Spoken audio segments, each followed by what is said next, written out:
عمرك حسيت ان انت بعد ما بتخلص موقف او محادثة دماغك تقعد تشتغل وتقعد تعيد وتزيد في سيناريوهات تانية وتقول انا المفروض كنت قلت كذا؟ دماغك تقعد تقول في السيناريوهات وتقول لا كان في كلام ورد افضل من اللي انا قلته، وان انت كان ممكن تقول كلام تاني يرضيك اكتر. طيب عمرك تخيلت مواقف لسه ما حصلتش وتخيلتها بالسيناريوهات وعشتها في خيالك؟ قعدت ترسم لها تفاصيل كتير جدا في دماغك؟ الظاهرة دي بيسموها متلازمة جوسيكا. هي مش مرض رسمي في الطب النفسي، لكن في علم النفس بيصنفوها ان هو نمط متكرر من التفكير. انا عايزك يا صديقي تخليك معايا في الفيديو ده، لان الفيديو ده مهم جدا، والحالة دي بتيجي نقول ل 90 او 99% من الناس. فالفيديو ده مهم عشان تقدر تفرق ما بين الحالة المرضية والحالة العادية اللي كلنا بنعيشها.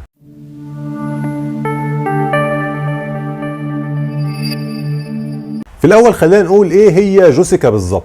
جوسيكا هي تشخيص رسمي، لكن الكلمة طلعت من قاموس أدبي. هي الكلمة متجمعة لمصطلحات لوصف مشاعر ما اتوصفتش في القواميس. طيب خلينا نوصفها بالمعنى البسيط. دماغك بتعيد وتشتغل في محادثات أو مواقف إما حصلت بالفعل وإنت بتتمنى تغيرها، يا إما دماغك متخيلها وهي لسه ما حصلتش لكن بتتخيلها بكل تفاصيلها.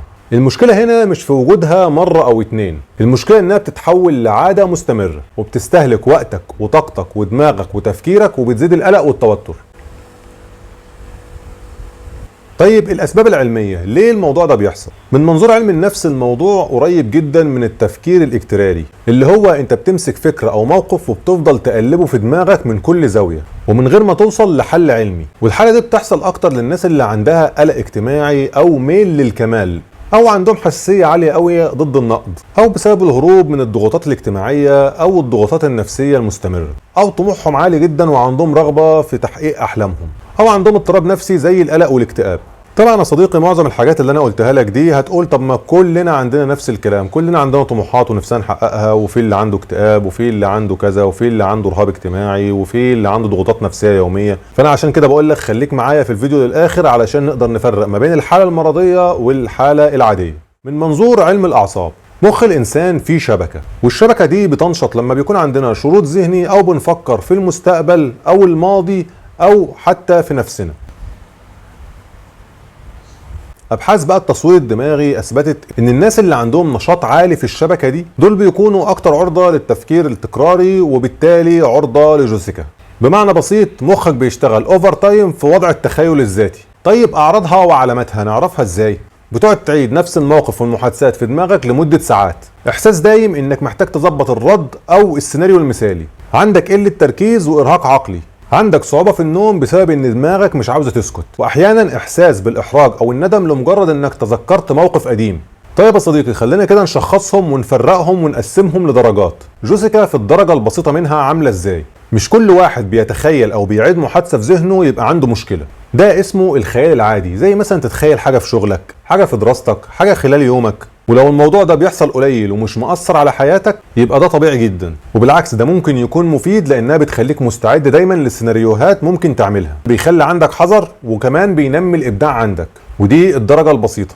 طيب جوسيكا في الدرجة المتوسطة، لو مسبب لك ضغط نفسي او مؤثر على نومك وشغلك بالتالي هيأثر على حياتك الاجتماعية، هتلاقي نفسك منغمس في الخيال كتير وبتقضي فيه ساعات طويلة، وده بتبقى عاوز تهرب من الواقع اللي انت عايش فيه، زي نفسك انك تتخيل انك بطل او بطل لفيلم او بطل لرواية كنت قرأتها، او حتى تتخيل نفسك شخصية معينة مش زي شخصيتك اللي في الواقع، وده برضه هيسبب لك قلق اجتماعي لو السيناريوهات كلها بتدور حوالين مواقف اجتماعية، وده هيسبب لك عزلة اجتماعية وقلة تركيز، والحالة كده محتاجة تدخل. طيب جوسيكا في الدرجة الشديدة منها، وهي ان الشخص الخيال يأثر على الواقع بتاعه، وللأسف اللي هو رسمه في خياله بدأ يصدقه، يعني رسم وهم وصدقه، والمرحلة دي للأسف بتسبب عزلة واكتئاب ومرض نفسي، وفي المرحلة دي لازم تدخل علاجي علشان الشخص يقدر يفرق ما بين الخيال وما بين الواقع. طيب علاج الموضوع ده ايه؟ اولا العلاج النفسي، وده المعتمد علميا، وهيبقى اول حاجة العلاج المعرفي السلوكي، وهنا بيعلمك ازاي تغير طريقة تفكيرك من طريقة سلبية لطريقة ايجابية وبناءة. بعد كده العلاج المعرفي القائم على اليقظة الذهنية، وده تدريب على انك تعيش في اللحظة وتتعلم ازاي تلاحظ افكارك من غير ما تنجرف معاها. تالت حاجة العلاج الميتا معرفي، وده بيعتمد على تغيير المعتقدات حوالين الأفكار نفسها، زي فكرة لازم أتحكم في دماغي طول الوقت. رابع حاجة العلاج بالقبول والالتزام، وهنا بيعلمك تتقبل وجود الأفكار وتكمل حياتك على أساس القيم اللي تهمك. طيب يا صديقي، في تقنيات تانية غير العلاج النفسي ممكن تطبقها بنفسك. وقت القلق خصص 15 دقيقة في اليوم تفكر فيها في كل السيناريوهات دي، وباقي اليوم كل ما تجيلك فكرة سجلها وارجع ليها في الوقت بتاع ال 15 دقيقة دول. يعني انت بتحدد 15 دقيقة تعمل فيها السيناريوهات دي، وخلال اليوم لو جات لك اي فكرة سجلها، وفي الوقت اللي انت حددته بتاع ال 15 دقيقة ابدأ اتناقش مع دماغك في الافكار اللي انت سجلتها. كتابة السيناريو، اكتب المحادثة اللي بتدور في دماغك على ورقة، بعدين حللها بموضوعية، ده بيقلل الشحنة العاطفية اللي عندك. حاجة كمان، التجارب السلوكية، انت بدل ما تعيد السيناريو في دماغك جرب تطبقه على ارض الواقع، يعني جرب تواجه الموقف فعليا وشوف النتيجة. تمارين التنفس، تمارين التنفس لمدة 3 دقايق بس ممكن تفصل دماغك عن الحلقة التكرارية. اخر حاجة طبعا يا صديقي العلاج الدوائي، وده اللي الطبيب النفسي بيوصفه لك لو كانت الحالة دخلت في اكتئاب او الحالة بقت حرجة. انا الموضوع ده كان عندي فيه تعليق يا صديقي، ويا ريت تسمعه مني. انا عايزك تعرف ان مش كل فكرة او كل حاجة لازم يترد عليها، احيانا التجاهل بيكون افضل من الرد.